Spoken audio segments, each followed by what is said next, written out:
I'm going to tell you a story. Last summer, I got in my car and I drove many hundreds of miles down to Tennessee. And I was so excited to visit this intentional community that I'd been hearing about for many years, following them on social media. Everything that they were saying was resonating deep inside of my heart. And I was like, yes, I'm going where the hippies are. I'm going where people are walking the walk of true spirituality and sharing and loving each other. Yay! So excited. But as I arrived, it was about 5 o'clock-ish in the evening. It was very strange because I pulled in to the community and I knew it was them because they had this like very recognizable sign that I saw on their YouTube channel. So I was like, oh, there they are. I pulled in, parked my car, and I looked around and like there was nobody around. The place was deserted. And there were these cute little cabins and different buildings and structures and I'm walking around this very quite large piece of land and literally nobody was there.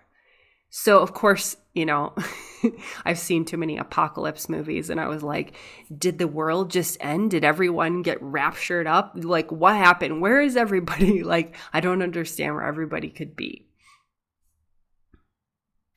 So I felt a little weird, but I was like, all right, well, I don't know. Maybe they're all at dinner or something.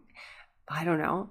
So I got back to my vehicle and I pulled out a snack and I just sat in my car with the doors open because it was like very hot that day, like 90 plus degrees. I was like sweating. So I'm sitting there eating my snack, my salad. An hour goes by, an hour and a half goes by. I don't see a single soul. I don't even see a dog or a cat. Like, this is so weird. And then eventually I see this gentleman kind of moseying towards me.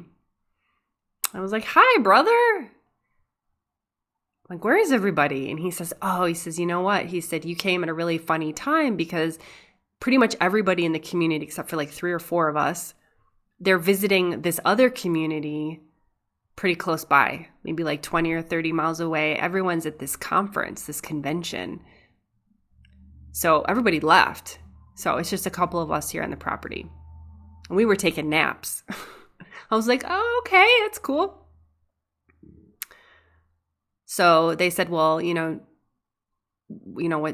what's your intention? I was like, I would love to camp here for a couple days. They're like, sweet. So the place to camp is over here. And this one guy showed me, he took me on a little tour and he said, okay, this flat ground over here by this one, they had lots of gardens. So right next to one of their gardens, there was the camping area. And he said, pitch your tent right around here. This is the best spot. Less likely to get flooded out, So it was a really beautiful spot. It was these like overarching trees and it was just nice and shaded. And so I was like, all right. So I started to unpack my vehicle and get my camping stuff out. And I kind of got my stuff distributed everywhere, but as an avid camper, an experienced camper, I know the worst thing you can do is to lose your keys. That's so annoying. It's like, always want to avoid that. So I remembered I had my keys. I put them in this one spot, right? It was right next to this one object. And I was like, okay, here's my keys. This is where they go. This is where they live. I'm not going to lose my keys. So I continue like pitch my tent and everything. I get my tent up. And I was like, okay, I'm going to go back to my car to get more stuff because my car was parked kind of far away from the campsite. So I go back to grab my keys and my keys are gone. And I was like, what? I was like, well, maybe I just forgot where I put my keys. So I'm literally looking everywhere for my keys. Like all the usual places, like the pockets and the can't find my keys. I spend like 20 minutes or so tearing up all my possessions looking for my keys. And then it hits me like, what if I'm just this naive girl who just literally by herself showed up? Let me also say that this community is in the middle of nowhere. Like nowhereville, right? So in order to get there, I had to go through these crazy potholed roads. There was one road that I had to get to, or that I had to go through to get to this community that was literally under like what felt like a pond. Like I had to drive my car through many feet of water. It was like the road was flooded out and completely like the pavement was like cracked, and it was treacherous roads, okay, through the mountains.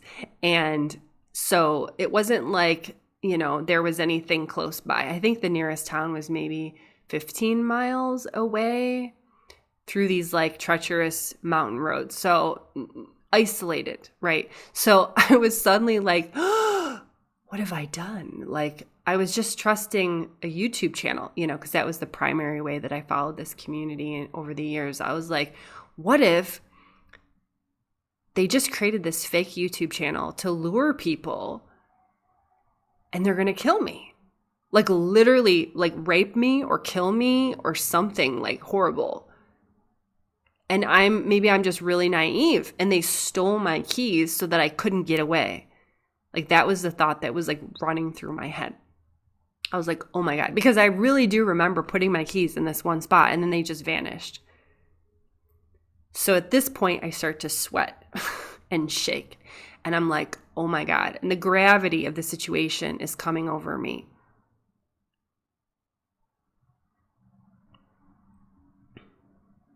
So I look at my phone. Of course, I do not have service on my phone. And then I really start to panic. So in the middle of this panic, there's a little sliver of awareness, of consciousness that peeks up. And it says, just sit down and breathe, Anya. So I did. I sat down and I started to breathe. I sat on the grass and I just held myself and I breathed.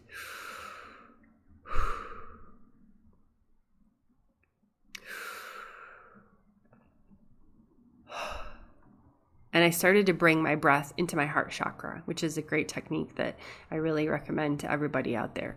You just breathe right into here. And then this peace started to come over me.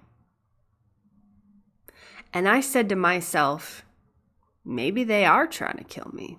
Maybe they're trying to kidnap me. Maybe they're going to torture me. They're going to throw me in the back of a trunk and I'll never see the light of day again. Maybe that is my destiny. And I said to the universe, you know what? If that's the way I'm going to go out, okay. But here's the thing. If they're going to kill me or they're going to hurt me, they're going to do it while I'm loving the shit out of them. So I made the decision that I would love them as they were hurting me, as they were torturing me, or whatever they were going to do. I decided in that moment that I would be the Christ and that I would love them through my last moments. And then this wave of love just exploded out of my heart. And my body relaxed, the fight or flight went away. The sweat stopped, and I could breathe deeply. And I was overcome with the peace that passes all understanding.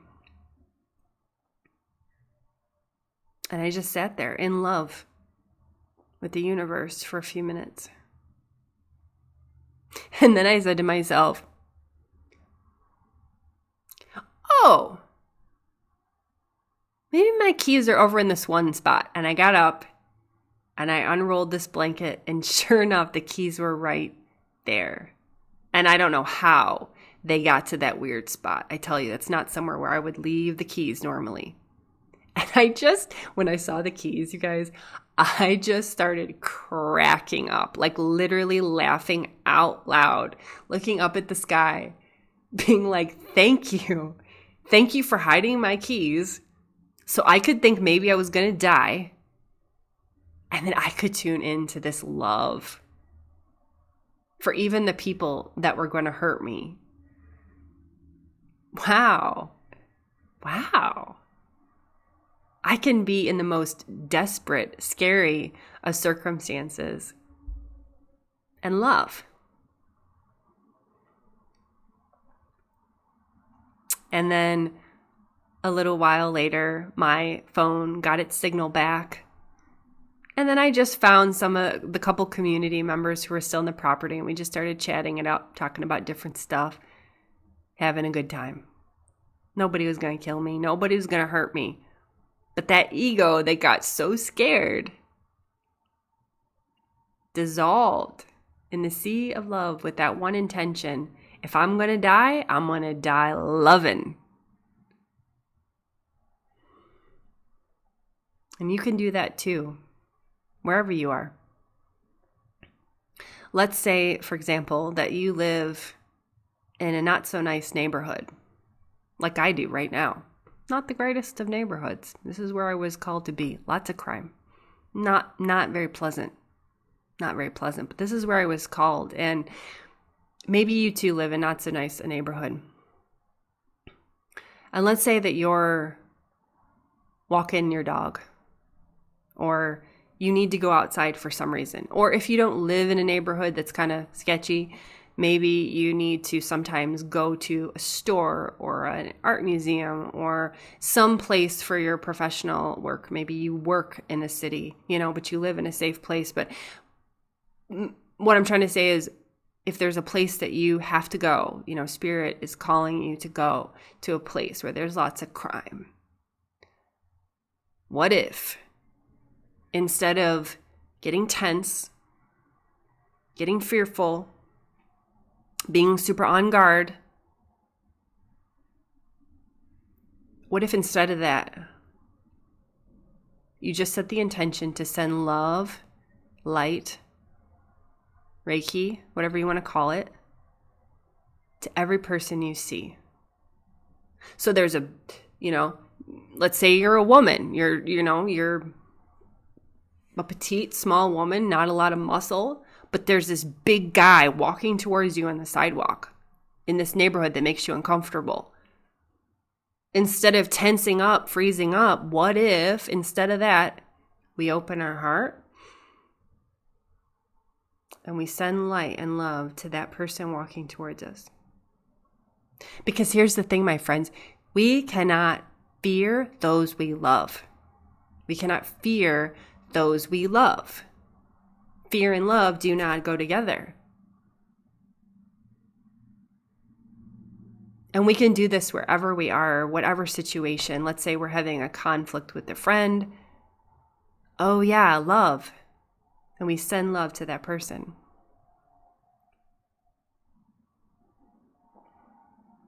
We can do this in all kinds of situations. And when we release the ego's intense need for preservation to continue, in those moments where our life is literally threatened, or we think it's threatened, and we go within and we breathe and we pray and we meditate for a bit and we emerge out, and then we have love to give and share, you, my friend, become unstoppable. You, my friend, become the Buddha. You, my friend, become unperturbable, peaceful, loving.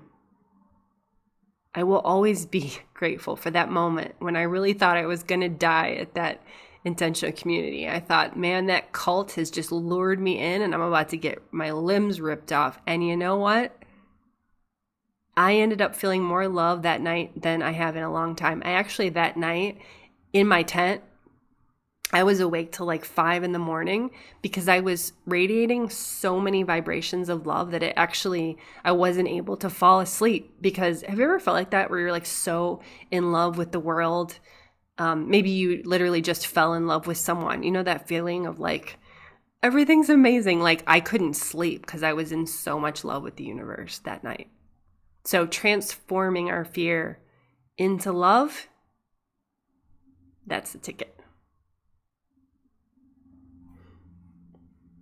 If this video resonated with you, please give it a like and share a comment.